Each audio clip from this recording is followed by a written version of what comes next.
advanced a ruse, pretext that they were seeking to do so under 803.5. It turns out that 803.5, given the witness's testimony, could not be employed. And so the state then went back to Plan 1, the original one all along, of the state reading evidence from written documents and out-of-court statements, including police reports, statements on Instagram, arguments being had into the record through the state's own mouth, knowing very well that it was improper, that the court had ruled that it should not, it could not be done, and it does not somehow become relevant because they declare hostility, which they knew about from the inception. The state made a representation to this court that it was a complete surprise. That's not a credible statement. I think it is incumbent upon this court to discern the veracity of that contention. There was a witness there, what happened to be Ms. Holmes's lawyer. He's present. The state is essentially trying to circumvent the rules, circumvent the order of this court, and testify to this jury about documents and information that it wanted to put before the jury, which it found no permissible way to do. The court warned the state, I don't want you trying to go through the back door, but you can't get through the front door, and they launched immediately with that pursuit. The jury sat there while the state made implication after implication, introduced admissible evidence after admissible evidence to the substantial prejudice. It seemed like to me the prosecutor fucked up in this case. So, not only did they do it after we raised the issue, they did it after the court ruled against the state and admonished the state not to. And I want to give it up to that black queen lady they had on the stand. Pursuit. She's showing people you ain't got to snitch. This jury sat there. Stick to it. I don't remember. Fiasco unfold with at least 10, maybe 15. That's all you got to do. Sidebars after every 2 questions. Stop snitching. With the implication. Everybody need to follow her lead. All predicated on the Because she did good up on that stand to me. That Ms. Bradley herself read into. I don't remember a damn thing. And for that reason, we think that it was deliberate. It is highly prejudicial. This jury has been tainted, and we move for a mistrial. Oh, there's one more.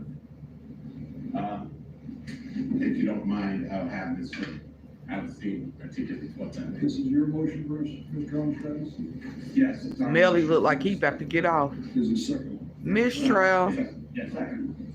Judge, in my entire career, I've never heard the state imply with no evidence whatsoever that the defense team would take care of this witness.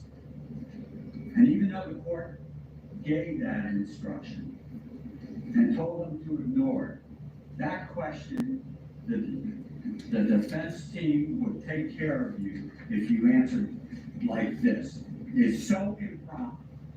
Not only does it taint our client on the other questions, but it taints everybody at this table. And despite the judge, your Honor's instruction to ignore it, it's pretty hard to ignore something like that. When their entire questioning for the last 30, 40 minutes has been so improper, and the court told them not to do it. And they proceeded and proceeded and proceeded. We're moving from this trial. And just for the record, Your Honor, I personally. They moving for a mistrial. Ms. Holmes in the flesh, or spoken to her twice ever at that deposition and today.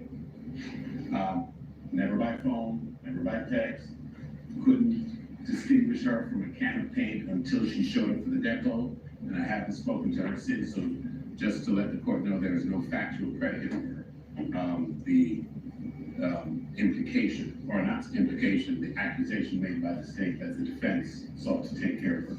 And the same for me. I met her at the depot and saw her today. For the record, it was my first time ever seeing her in my life.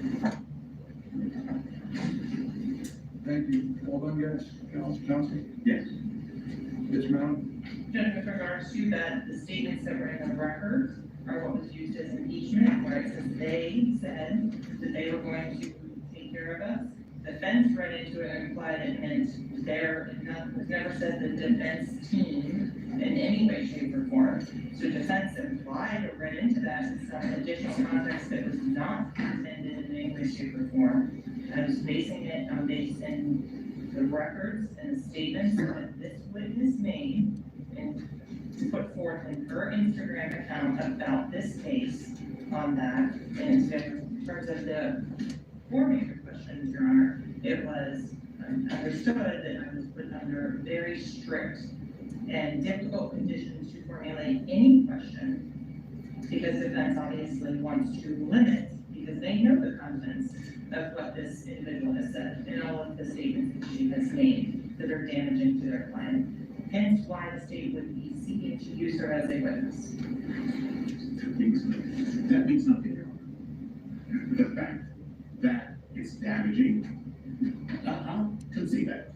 It's inadmissible. And the status of this impression that there is a catch-all, we're only trying to seek justice and do good exceptions to all the rules of evidence, and there is no such thing.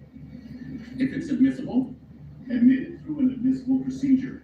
We don't try and end around the court's order, case law, by coming in under some pretext and doing exactly what I told the court would happen and create an entire prejudicial fiasco and introduce inadmissible evidence into the record. That's what occurred, and this jury has been irreparably prejudiced.